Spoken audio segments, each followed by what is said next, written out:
வெளியில் தலையை காட்ட முடியல. உங்கள் பேட்டி முடிஞ்சு நான் வெளியே போனால் கொஞ்சம் தூரம் வாங்க, பார்க்குறவங்களாம் எப்போ சேர்த்துருவீங்க, எப்போ சேர்த்து வைப்பீங்கன்னு கேட்குறேன்.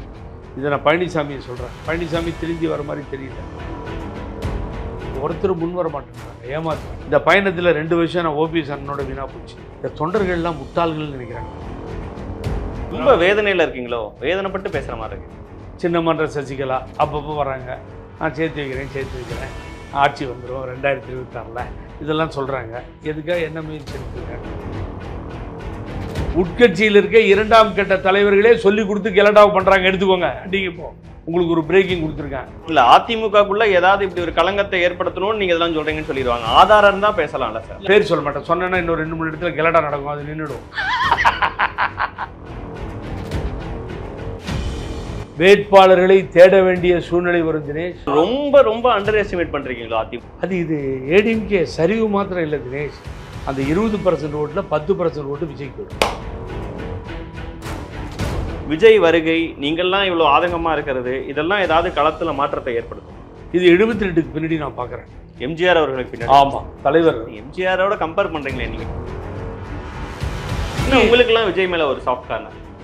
மருதழகராஜ் சொன்ன மாதிரி இந்த படகு மூழ்கிக்கிட்டு இருக்கு, பக்கத்தில் ஒரு நல்ல படகு வருதோ அப்படின்னு யோசிக்கிறீங்க?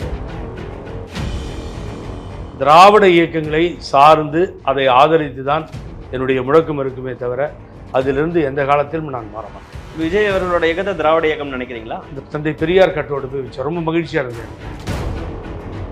உதயோடு இணைய போகிறீங்களா, விஜயோடு இணைய போறீங்களா? பேட்டிக்கு ஒரு பெரிய தலைப்பு வேணும்னு சொல்லி இவ்வளோ நேரமாக நீங்களும் முயற்சி பண்ணுறீங்க. நான் ஒரு முக்கியமான முடிவு எடுக்க போகிறேன். அந்த முடிவு எடுக்கிறப்போ தினேஷோட இந்த நேர்காணல் இருக்கும். அது ரொம்ப நாளில் இல்லை.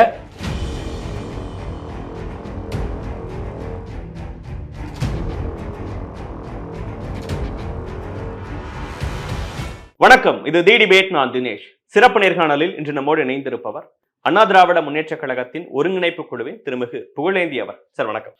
தினேஷ், எப்படி இருக்கீங்க சார்? நலமா இருக்கேன். நீங்க எப்படி இருக்கீங்க? நல்லா இருக்கீங்களா? நல்லா இருக்கு. ரொம்ப நாள் ஆச்சு, வெரி லாங் கேப். ஆமா சார். அதில் பார்க்கின்ற நேயர்களுக்கு நெஞ்சார்ந்த நன்றி. உங்களுடைய இன்டர்வியூக்கு முன்னாடி ஒன்று உங்கள்கிட்ட சொல்லணும்னு, நான் அனைத்து இந்திய அண்ணா திராவிட முன்னேற்ற கழகத்திலிருந்து நீக்கப்பட்டேன். ஓபிஎஸும் இபிஎஸும் சைன் பண்ணி. அது யாராலன்னு சொல்லுங்க பார்ப்போம். அன்புமணி அவர்களுக்கு எதிராக நீங்க ஒரு பிரஸ் மீட்டை கொடுத்தீங்க. அந்த அன்புமணி பிரஸ் மீட்டை எடுத்தது யாரு? நான் என்னோட பேட்டியில. உங்க பேட்டி நீங்க தான் காரணம். ஏன்னா உங்களை தான் பார்த்தேன்.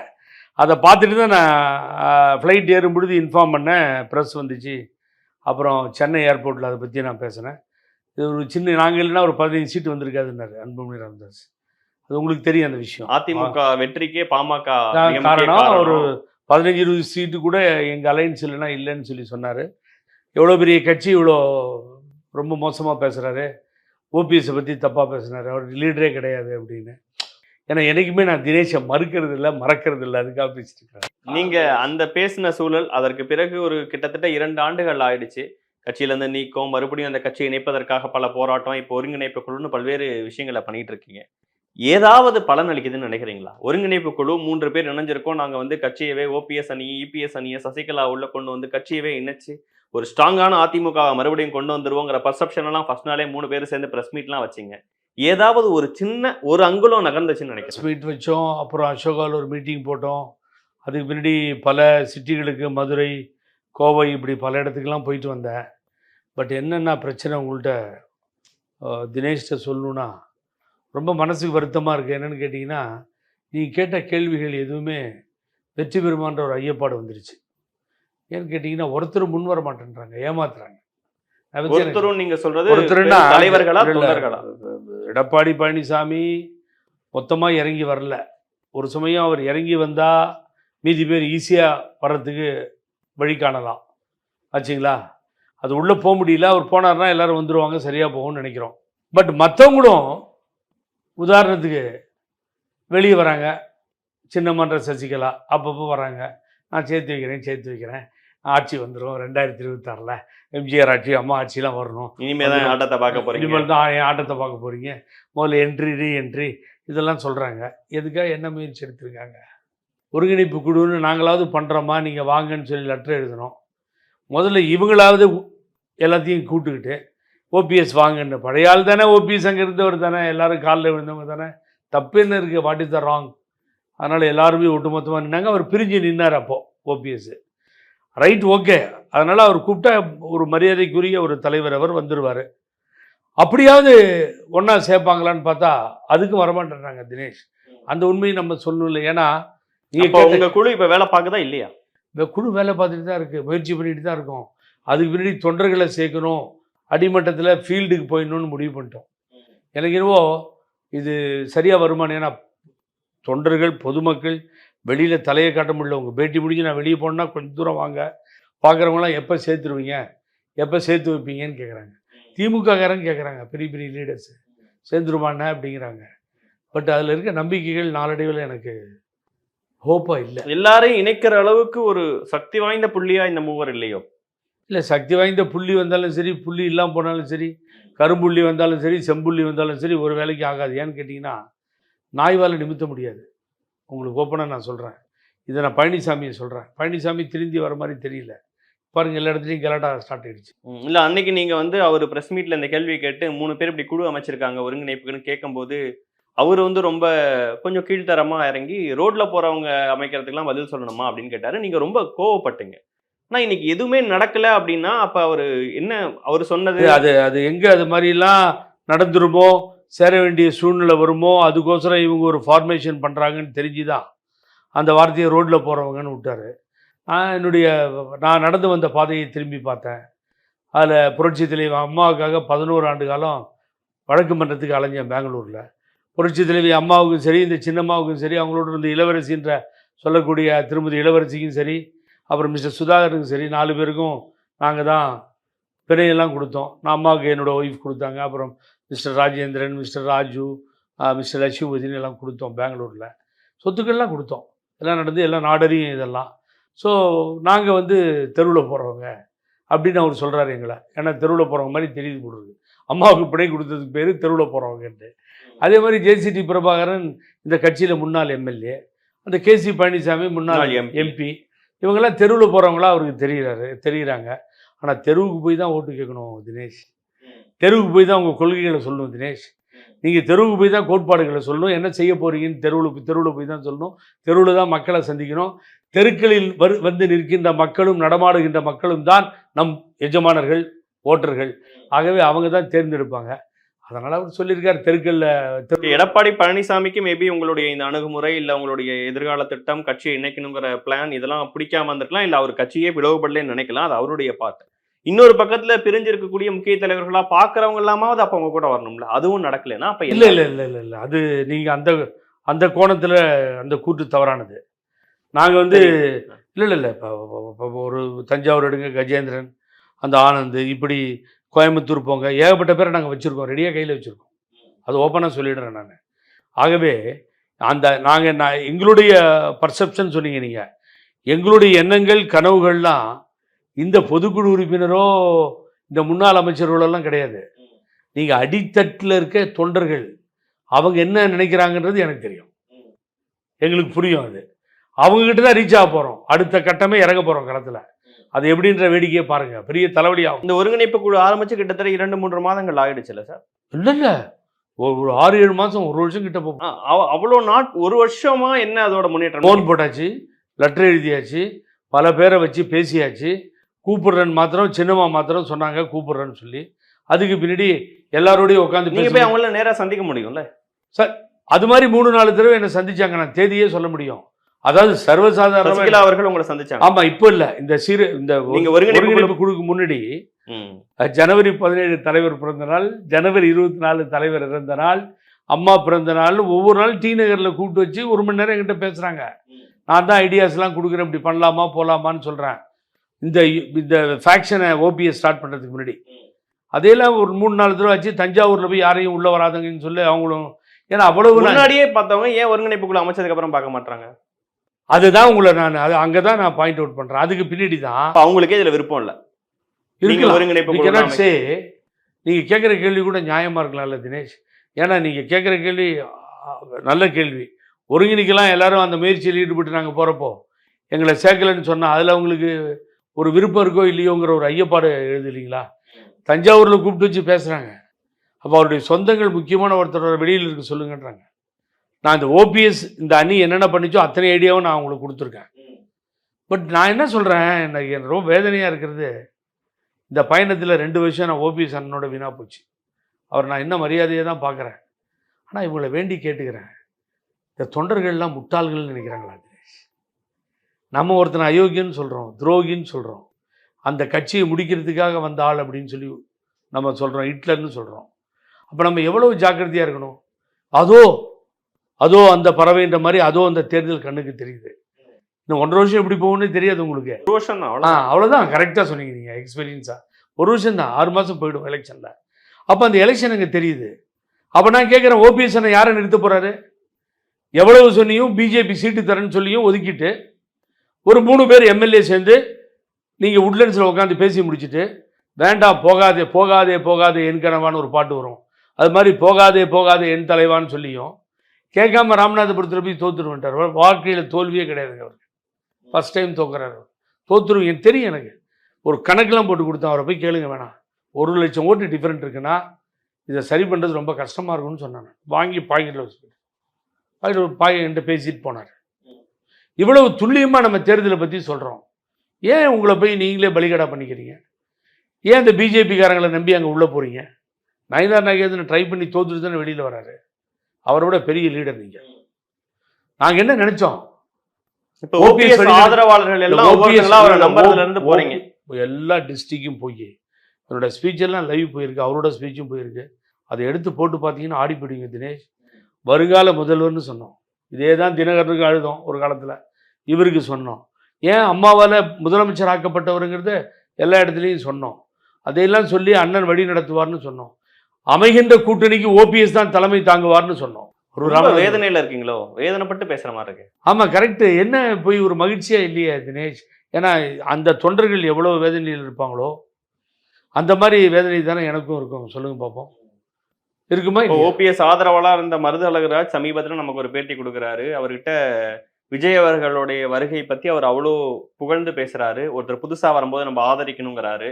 விஜய் கட்சிக்கு மாறுவீங்களாங்கிறதுக்கு டிரெக்டாக சொல்லலை. பட் ஒரு படகு மூழ்கிக்கிட்டே இருக்குன்னா அந்த படகுலேயே நம்ம இருக்க முடியும், பக்கத்தில் வர நல்ல படகுக்கு மாறத்தான் செய்யணுங்கிறாரு. இன்னொரு பக்கம் அதிமுகவின் வாக்குகளை விஜய் அறுவடை செய்வார்னு பல்வேறு விஷயங்களை சொல்கிறாங்க. விஜய் வருகை, நீங்கள்லாம் இவ்வளோ ஆதங்கமாக இருக்கிறது, இதெல்லாம் ஏதாவது களத்தில் மாற்றத்தை ஏற்படுத்துமா? நிச்சயமாக விஜய் வருகை இந்த தமிழ்நாடு அரசியல் களத்தில் ஒரு பெரிய மாற்றத்தை உருவாக்கும். நான் இதை முதல்ல சொல்லிட்டேன், ஆரம்பத்திலே சொல்லிட்டேன். ஏன்னு கேட்டிங்கன்னா, அவர் என்ன செய்ய போகிறார், அவர் எப்படி கொண்டு போக போகிறார், வழி நடத்த போகிறார் எனக்கு தெரியாது. ஆனால் எழுச்சிமிகு ஒரு சிங்கரே இளைஞர்கள் கூட்டம் அவர் பின்னாடி நிற்கிறத பார்க்க முடியுது. இது 72க்கு பின்னாடி நான் பார்க்குறேன். எம்ஜிஆர் அவர்களுக்கு பின்னாடி. ஆமாம், தலைவர். எம்ஜிஆரோட கம்பேர் பண்ணுறீங்களே? இல்லை, கம்பேர் பண்ணலை, நான் கம்பேர் பண்ண மாட்டேன். தலைவரோட, அம்மாவோட, திராவிட இயக்கத்தின் தலைவர்கள், கலைஞர், இப்படிலாம் நீங்கள் கம்பேர் பண்ண முடியாது யாரோடையும். அதை நான் ஓப்பனாக உங்களுக்கு முன் வைக்கிறேன். அந்த மவுண்ட் ரோடில் அந்த கட்சி ஆரம்பித்த அன்றைக்கி தலைவர் இப்படி திரும்பி பார்த்தா வெள்ளை முடிக்கு உரிய ஆட்களே இருக்க மாட்டாங்க. உதாரணத்துக்கு லல்லு பிரசாத் யாதவ் மாதிரி ஒரு ஆளை நீங்கள் பார்க்க முடியாது வெள்ளை முடியோட. எல்லாமே கருப்பு தலைகளாக இருக்கும், இளைஞர்களாக இருக்கும். இன்றைக்கி ஒரு வீட்டுக்கு ஒரு ஓட்டாவது விஜய்க்கு இருக்க ஒரு சூழ்நிலையை, ஒரு கல ஆய்வை நான் பார்க்குறேன். ஸோ அப்படிப்பட்ட ஒரு சூழ்நிலை இருக்குது. அப்போ அவர் என்ன பண்ணுறார், இப்போ உள்ளே வரார். நல்லா கவனிங்க, அவர் உள்ளே வர்றப்போ ஏடிவிக்கே வீக்காக இருக்குது. எப்படி வீக்காக இருக்குது? 19% 20 இடத்துல நின்று நாடாளுமன்றத்தில் வாங்கின எடப்பாடி பழனிசாமியினுடைய தலைமை இப்போ 34 இடத்துல நின்று 20% வாங்கியிருக்கு. 1% வளர்ந்துருக்குன்னு அவரு சொல்றாரு. நீங்க நிக்கிற இடத்துல இருந்து சொல்றீங்க. நான் அதுக்குள்ள விவாதத்துக்கு போல. இல்ல, ஒரு 1% எடுத்தீங்கன்னா 34% வாங்கியிருக்கணுமே. சரி, வாங்க, அப்படியே வாங்க நீங்க. ஓகே, 20%ல இருக்காங்க. ரைட். என்னாச்சு? 2 கோடி தொண்டர்கள். சொல்லுங்க, தெரியாம கேட்குறேன், சொல்லுங்க. 88 லட்சம் ஓட்டு தானே வந்திருக்கு. என்ன ஆனாங்க? ஒரு கோடி 20 லட்சம். பலவீனமா இருக்கு. Fraud, 1 number fraud Dinesh. அந்த லிஸ்ட் அவுட் பண்ண சொல்லுங்க. தைரியம் இருக்கா பார்க்குறேன் நான். வெப்சைட்ல ஏற்று சொல்லுங்க. 2 கோடி உறுப்பினர்கள் ஏற்று சொல்லுங்க சார் வெப்சைட்ல. உங்க கண்ணை நீங்களே குத்திக்கிறீங்க. 2 கோடி பேரை சேர்த்துருக்கங்கிறீங்க. 88 லட்சம் ஓட்டு தான் வருது. 7 இடத்துல 3வது இடத்துக்கு போறீங்க. 7 இடத்துல டெபாசிட் போகுது. 12, 13 இடத்துல 3வது இடத்துக்கு போறீங்க. விலவங்கூரில் 5000 ஓட்டு தான் வருது. என்னங்க இது? நல்ல கூட்டணி இல்லாதனால ஒரு நிலைமை ஏற்பட்டிருக்கலாம். அசெம்பிளியில வேற ஒரு இடம் ஏற்படலாம். இதே எடப்பாடி பழனிசாமி முதல்வர் வேட்பாளரா வச்சுதானே 75 சீட்டு ஜெயிச்சீங்க. அதுதான் தவறு. அங்கே தான் தினேஷுக்கு ஆரம்பத்திலே சொன்னேன். நீங்கள் பாமக பற்றி பேச இந்த ஏர்போர்ட் எடுத்து பாருங்கள். ரொம்ப துல்லியமாக 51 இடத்த 2வது முறையும் 3வது முறையும் நாங்கள் வெற்றி பெற்றிருக்கிறோம்னு சொன்னேன். அதில் 51 இடம் 3வது முறையாக வெற்றி பெறுறோம் அந்த தேர்தலில். இதே புகழேந்தி அவர்கள் அன்புமணி அவர்களுக்கு எதிராக கோவப்பட்டதுக்கான காரணம், பிரஸ் மீட் வச்சதுக்கான காரணம் அதிமுக வலுவா இருக்கு, அசெம்பிளி எலெக்ஷனுக்கு பிறகும் வலுவா இருக்குன்னு பேசினாரு. இப்ப எடப்பாடி பழனிசாமி வலுவா இல்ல அப்படின்னு பேசுறாரு. ஆமா, டெஃபினட்டா எடப்பாடி பழனிசாமிக்கு அன்னைக்கு இப்ப ஓபிஎஸ்க்கு எடப்பாடி பழனிசாமி விட்டு கொடுக்காம பேசுறேன். அதே புகழேந்தி தான். பட் இன்னைக்கு நிலைமைகள் மாறுது. என்னன்னு கேட்டீங்கன்னா, யார் கைக்கு போகக்கூடாதோ அவர் கைக்கு போயிடுச்சு. காலம் செய்த கோலம்னு சொல்லலாம். யாரை செலக்ட் பண்ணக்கூடாதோ அந்த தவறை திருமதி சசிகலா பண்ணிட்டாங்க. அதனால அவர் செலக்ட் பண்ணி இப்போ இந்த அதிமுகவோட பலவீனம் விஜய்க்கு பெரிய மாற்றத்தை ஏற்படுத்தும் நினைக்கிறீங்க? ஏற்றத்தை நான் வரேன்.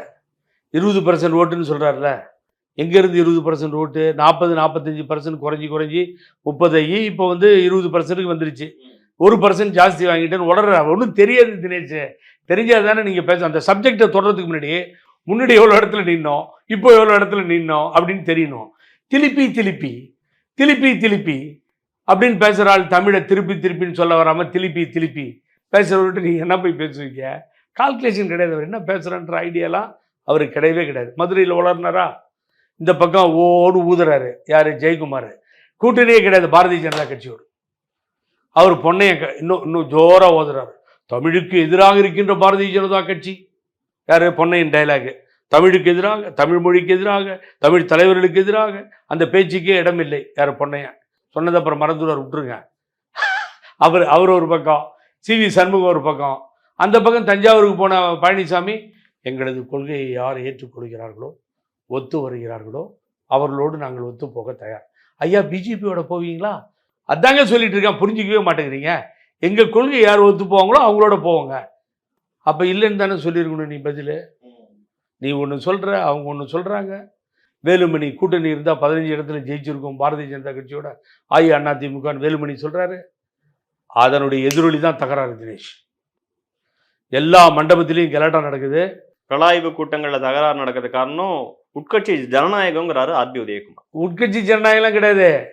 உட்கட்சியில் இருக்க 2ஆம் கட்ட தலைவர்களே சொல்லி கொடுத்து கலாட்டாவை பண்ணுறாங்க. எடுத்துக்கோங்க. அடிங்க. இப்போ உங்களுக்கு ஒரு பிரேக்கிங் கொடுத்துருக்கேன்.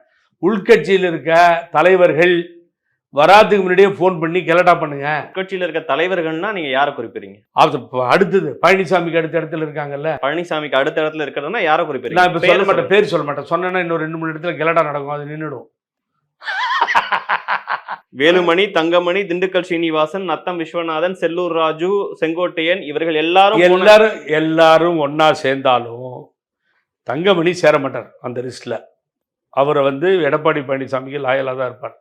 நீங்க மீதி யார் வேணாலும் கணக்கில் எடுத்துக்கோங்க. இல்ல இவங்கெல்லாம் இந்த அங்க கலாய்வு கூட்டத்துக்கு போற இடங்கள்ல பிரச்சனை பண்றதுக்கு காரணமா? நீங்க சொல்ற தலைவர்கள்னு முன்னாடி எனக்கு தோன்ற முகங்கள் இவங்கெல்லாம். இந்த முகங்கள்ல 2-3 முகம் களத்துல இறங்கி வர்றதுக்கு முன்னாடியே சோடா பாட்டில் அட்றாங்குது.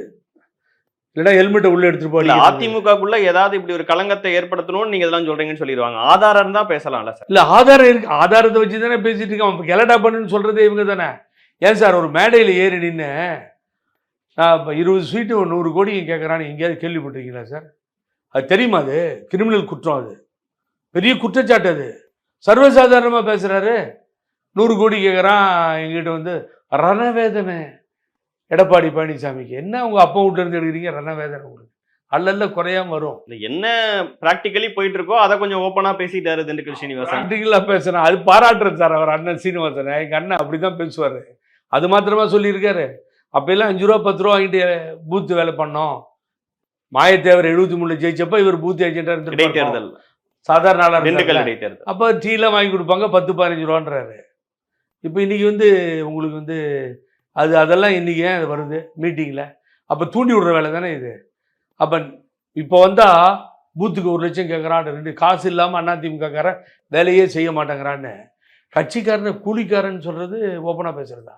இல்லை, அது ப்ராக்டிக்கலி நடக்குதா இல்லையா? உங்களுக்கும் நீங்களும் களத்தில் இறங்கி வேலை பார்க்குறவர் தான். உங்களுக்கு தெரியுமா தெரியாதா? அந்த இயல்பை பேசுறாரு. இப்படிலாம் இருக்கக்கூடாது, நீங்க வந்து இன்னும் நல்லா கட்சிக்காக வேலை பார்க்கணும், கொள்கைக்காக வேலை பார்க்கணும்னு சொல்றாருன்னா ஏன் அவர் இன்னும் கொஞ்சம் சொல்லி நீட்டாக போய் கொஞ்ச நாளைக்கு முன்னாடி இன்னொரு தோட்டத்துக்கு ஒரு 3-4 அமைச்சர்கள் போய் ஒரு மிட் நைட் வரைக்கும் உட்காந்து பேசி போகும்போதே ஃபுல்லாக காரில் நிரப்பிட்டு போய் கொடுத்துட்டு வந்தாங்களே, அதை பற்றி சொல்லிடுறது. எதையாவது பேரையும் அமௌண்ட்டையும் சொன்னால் இன்னும் சூப்பராக இருக்கும்ல. எங்கள் அண்ணிக்கிட்ட எதுக்கு தேவையில்லாமல் தகராறு பிரேமலதா விஜயகாந்த் அவங்க ஒரு ராஜ்யசபா சீட்டுக்காக வெயிட் பண்ணுறாங்க. அடுத்தது அவங்களே கேட்குறாங்க. அவங்க சூப்பர் பதில் எப்படின்னு சொல்கிற மாதிரி அவரே போய் கேளுங்க, அண்ணனை கேளுங்கன்னு போயிட்டாரு. அப்போ கூட இருக்க கட்சி அசிங்கப்படுத்துறீங்களா நீங்கள்? கூட இருக்க கட்சி மேலே சந்தேகத்தை ஏற்படுத்துறீங்களா நீங்கள்? அப்போ சிவி சண்முகம் சொல்கிறாரு விஜயகாந்த் வருவார், விஜய் வருவார், இருப்பார், போயிடுவாங்க எல்லாரும், நாங்கள் அப்படி இல்லை நிரந்தரமாக இருப்போன்னு. இந்த அறிவு அப்போ எங்கே போச்சு? விஜயோட கூட்டணி இருக்கா இல்லையான்னு கேட்குறப்போ விஜய் எங்களை பற்றி தப்பாக பேசவே இல்லையே.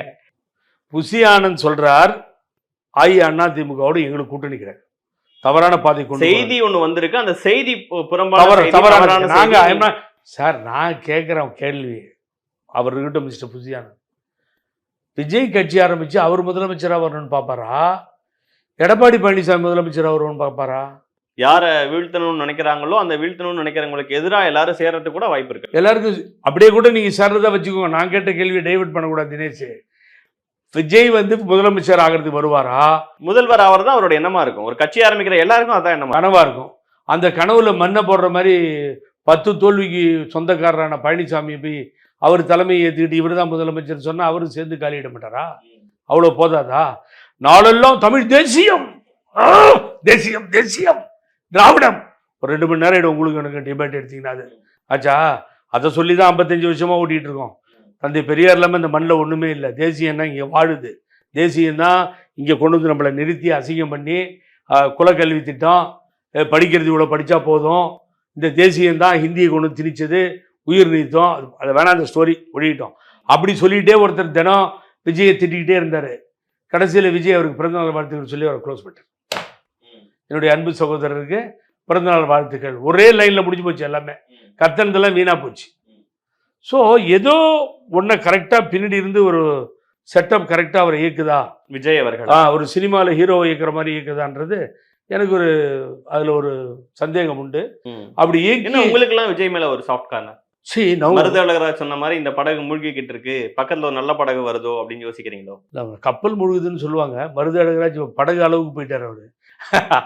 ஒரு கப்பல்னு சொன்னாவே மரியாதை. சரி, கப்பல் ஒரு கப்பல் மூழ்கிட்டு இருக்கு, பக்கத்துல ஒரு நல்ல கப்பல் வருது அப்படின்னு யோசிக்கிறீங்களோ? நான் போன படகுல போன மாலுமையெல்லாம் எதிரிக்கிச்சு போயிட்டாங்க. அதனால கப்பலும் தெரியல, நமக்கு படகும் தெரியல. ஆனா நமக்கு பிரச்சனை இப்போ என்னன்னு கேட்டீங்கன்னா, விஜயை வந்து குற்றமே சொல்ல முடியாதே சார். நீங்க குற்றமே சொல்ல முடியலையா? என்ன குற்றம் சொல்லுவீங்க? அவர் புதுசாக அரசியலுக்கு வராரு. அப்பயே அதிமுக என்ன சொல்லியிருக்கணும்? அரசியலுக்கு வராருங்க, அதிமுக தலைமையை ஏற்றிட்டு வந்தால் எங்கள் கூட்டணியில் சேர்ந்து அவரை நடத்திட்டு போவோம், நாங்கள் தாங்க தலைமை தாங்குவோம், அதெல்லாம் சொல்லாமல் ஒரு பக்கம் விஜய் கிடைப்பாரா, ஒரு பக்கம் கேப்டன் இன்னும் ஒத்துழைப்பாக வருவாங்களா அந்த கட்சி, இன்னொரு பக்கம் திரும்ப உடைச்சிட்டு வருவாரா, இப்படிலாம் ராங் கால்குலேஷன் போட்டு ஒரு கட்சி எவ்வளோ அசிங்கப்படுத்தி வீழ்த்தி கொண்டு போகிறாங்கன்னு பாருங்கள்.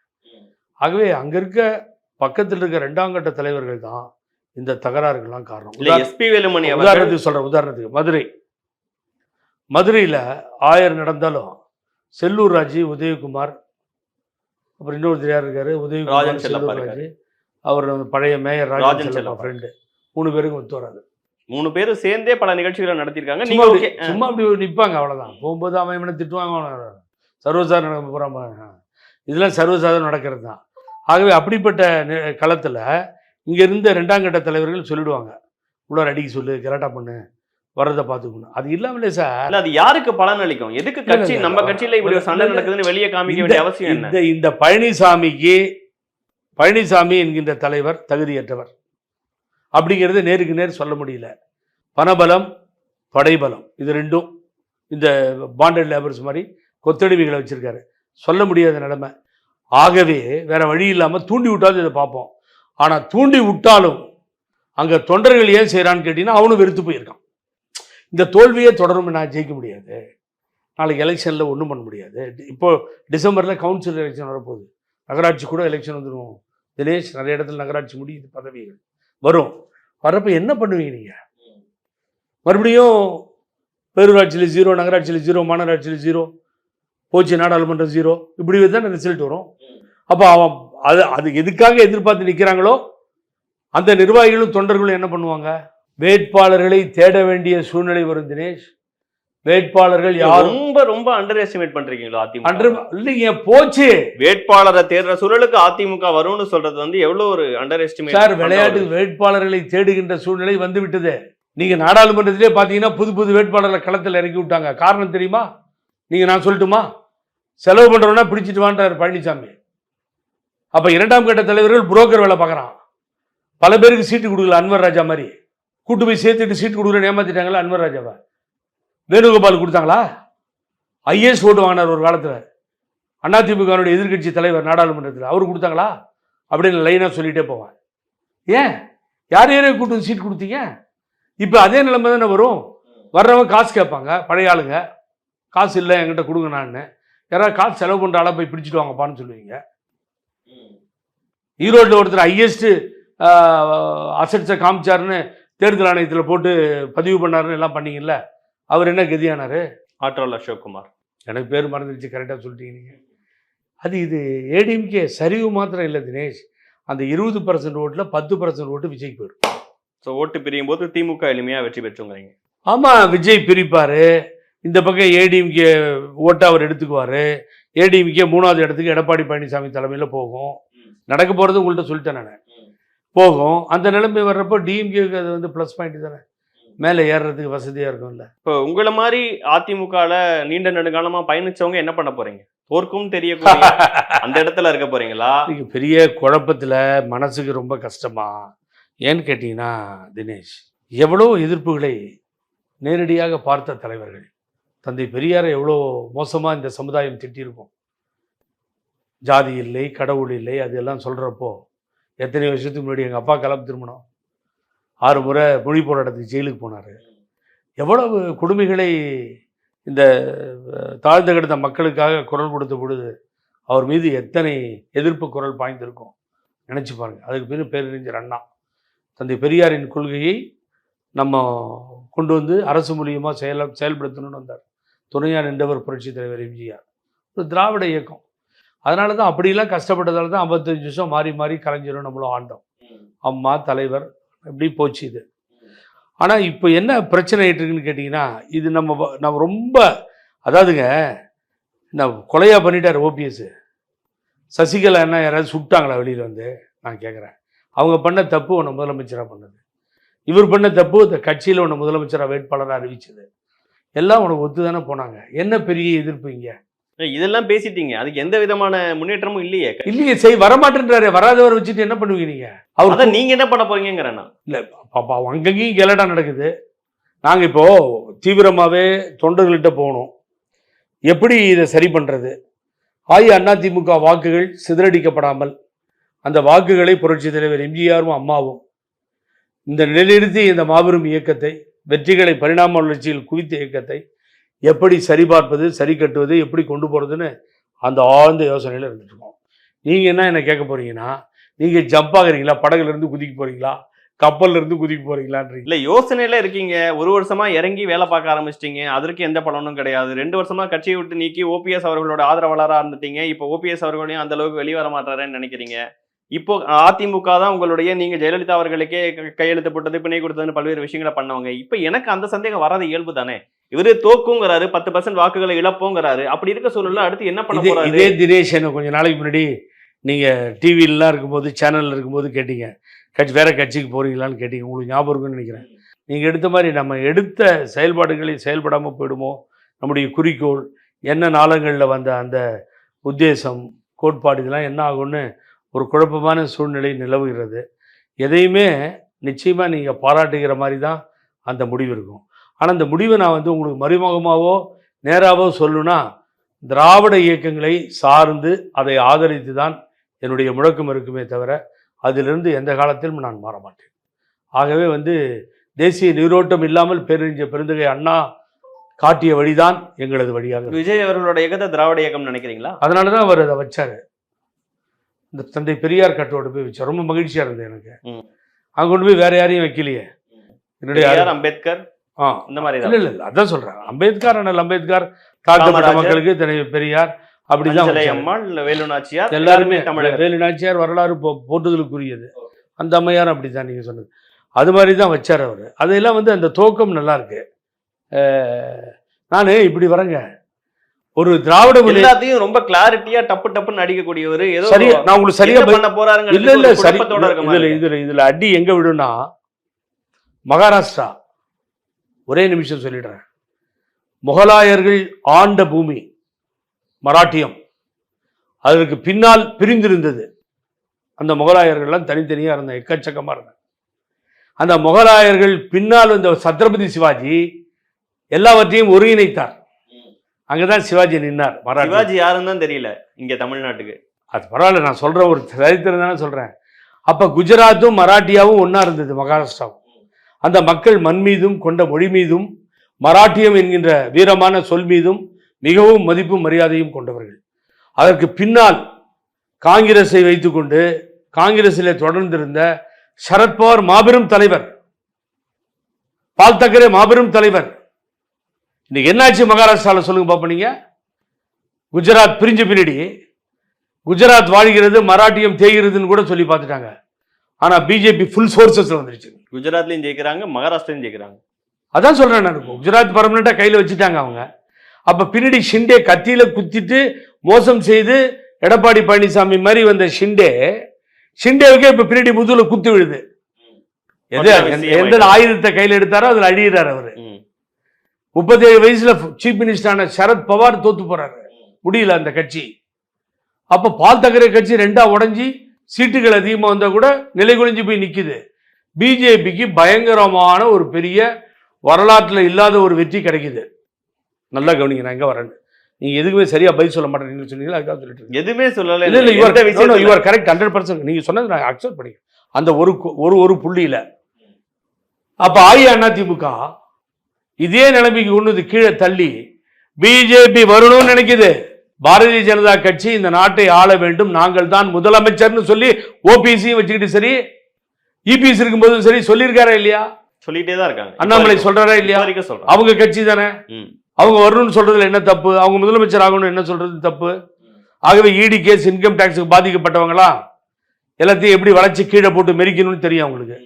மெரிச்சு எப்படியாவது உள்ள வரணும், இவங்களை ஒழிச்சிடணும். ஏடிஎம்கே பிரிஞ்சிருக்கு, இதுதான் சரியான டைம். அட்ரா அம்ப விடுறதுக்கு சொன்னார்ல, அது மாதிரி இதுதான் சரியான நேரம் விடு அப்படின்னு சொல்லி காத்துக்கிட்டு இருந்த நேரம் பாரதிய ஜனதாவுக்கு இந்த அடிமைகளை ஈஸியா காயனை வெட்டி வெளியில துரத்திடலான்னு விஜய் உள்ள வந்தாச்சு. சரி, அப்ப விஜய் உள்ள வந்தா விஜய் உள்ள வருவாரா? அவர் ஆட்சி பிடிச்சாருன்னா பிஜேபி வருமானு கேட்டா எனக்கு விஜய் வந்தா சந்தோஷம். விஜய் வரது சந்தோஷம்ட்டீங்க, நீங்க விஜய் வர வைப்பீங்களான்னு கேக்குறேன். இல்ல, வரவழைப்பீங்களான்றது ரெண்டாவது கட்டம். திராவிட இயக்கம் தான் அதற்காக தான் குரல் கொடுப்பீங்க. இங்க விஜயோட நான் ஒரு அரை மணி நேரமா இன்டர்வியூ பண்றேன். திராவிட முன்னேற்ற கழகத்துக்கு பெனிஃபிட்டா போய் முடியும்னு என்னோட பாயிண்ட கருத்து சொல்லிட்டீங்க. ரெண்டாவது இடத்துக்கு விஜய் போவார்ன்றது இப்ப பதிவு பண்ணிட்டேன். சரி, மூணாவது இடத்துக்கு காணாம போகும் பழனிசாமி தலைமையில அனைத்து இந்திய அண்ணா அரசியல்ல நீண்ட நெடுங்காலமா இருக்கிற ஒருத்தர் காணாம போற இடத்துல இருக்க மாட்டாருன்னு புரிஞ்சுக்கிறேன் நானு. ஜெயிக்க போற இடத்துக்கு போக போறீங்களா? ரெண்டாவது இடத்துல இருக்கக்கூடியவங்களுக்கு போக போறீங்களா? என்ன உங்களுடைய எண்ணம்? ஒரு பதவியே இல்ல தினேஷ், உன்னையும் அனுபவிக்கல தினேஷ். உதயோடு இணைய போகிறீங்களா, விஜயோட இணைய போறீங்களா? பாப்பா, உங்களுக்கு பேட்டிக்கு ஒரு பெரிய தலைப்பு வேணும்னு சொல்லிடுறேன். இவ்வளவு நேரமா நீங்களும் முயற்சி பண்றீங்க. தினேஷ், நான் உதயோடையும் இணைய மாட்டேன், விஜயோடையும் இணைய மாட்டேன்னு சொல்லிட்டீங்கன்னா நான் பேட்டியை முடிச்சிருவேன். இல்ல நான் விஜயோடையும் உதயுடனும் இணைய மாட்டேன், விஜயுடனும் இணைய மாட்டேன். உதயநிதி சொல்லிட்டு இருக்கீங்களா? உதயனா உங்களுக்கு உதயநிதி இல்ல, துணை முதல்வர். ஆமா, இன்னைக்கு பிறந்தநாள் வேற, சொல்லுவீங்க. இனிய பிறந்தநாள் வாழ்த்துக்கள். அது அவரை கூட சமீபத்தில் பார்த்தேன். நாட்டில் கொடுமை என்னன்னு கேட்டீங்கன்னா, அவர் ஏன் பனியன் போட்டு வர்றாரு டிஷர்ட்னு கேட்குறாங்க. நான் சொல்கிறேன் தினேஷ், டிஷர்ட் போட்டு வர்றாருல, அது மாதிரி ராகுல் காந்தி போட்டு வராங்கல்ல நாடாளுமன்ற, தப்பாக சொல்ல. இஸ் ஒன் ஆஃப் த நேஷனல்லே பெஸ்ட் லீடர் ராகுல் காந்தி, ரொம்ப மதிக்கக்கூடியவன் நான்.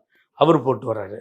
அப்பப்போ பாரம்பரிய ட்ரெஸ் மாதிரி நம்ம பிரதமர் மோடி கூட போட்டு போறாரு. உங்க கட்சிக்காரங்களாம் கோவப்படுறாங்களே, நம்ம அதான் சொல்றேன்.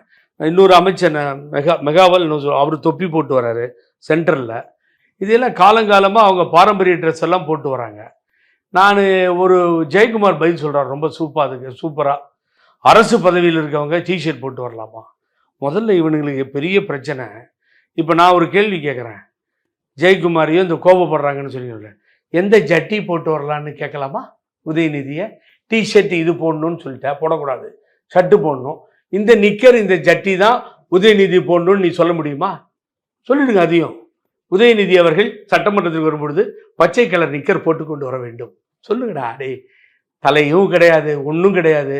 கான்ஸ்டிடியூஷன்ல வேலை செய்கிற அதிகாரி நாம் ஏற்றுகின்ற சட்டத்தை அதை இம்ப்ளிமெண்டேஷன், அதாவது கொண்டு வந்து நிறைவேற்றக்கூடிய இடத்தில் இருப்பவர்கள் அந்த கவர்மெண்ட் ஆபீசர்ஸ், என்ஜிஓஸ் ஆகட்டும், யாராகட்டும். நீங்க யாரு, நான் யாரு? இந்த சட்டத்தை ஏற்றத்திற்காக பாடுபடக்கூடிய அரசியல்வாதிகள். கான்ஸ்டிடியூஷன் இதே தெரியல உனக்கு? இது ரொம்ப நாட்டில் முக்கியமான பிரச்சனையா? உதயநிதி டிஷர்ட் போட்டு வர்றாரு அப்படின்னு உனக்கு என்ன வைத்தறிச்சல்? இதில் போட்டோ போட்டு போகிறாரு. சினிமா ஹீரோ இல்லை, அவரும் போட தான் செய்வார். அப்போ பார்த்து அந்த ஆளை பார்த்து பயம், இவர் விஜயை பார்த்து பயம், டிஷர்ட் போடாதங்கிற. இது ஏன் ஸ்கேலு?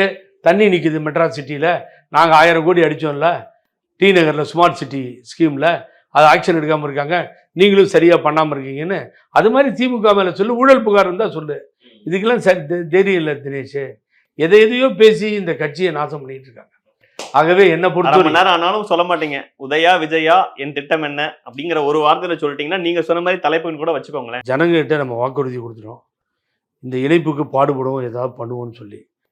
அதுலயும் ஒரு வேதனை இருக்கு, முடியலன்னு சொல்றீங்க.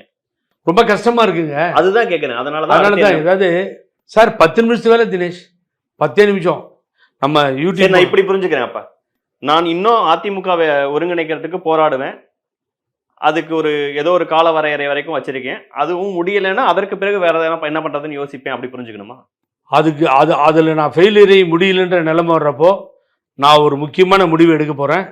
அந்த முடிவு எடுக்கிறப்போ தினேஷோட இந்த நேர்காணல் இருக்கும். அது ரொம்ப நாளில் இல்லை, 1 மாதத்தில் இருக்கும்.